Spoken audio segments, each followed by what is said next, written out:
What really can impact the valuation, that 20 to 21 times forward multiple that I've been talking about, is what's the Federal Reserve doing? Because if the Fed really reduces interest rates, you remember during COVID, that acronym TINA, there is no alternative.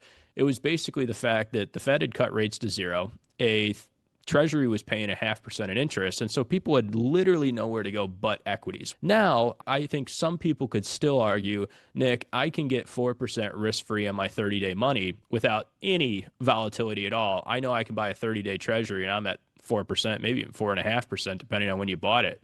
And why should I go risk my money in the equity market if my expected return is 8 to 10%? The answer to that is you're not going to get 4% forever. And when you back out inflation, you're really not getting 4%. You're actually closer to about 1%. And then after taxes, you're probably break even.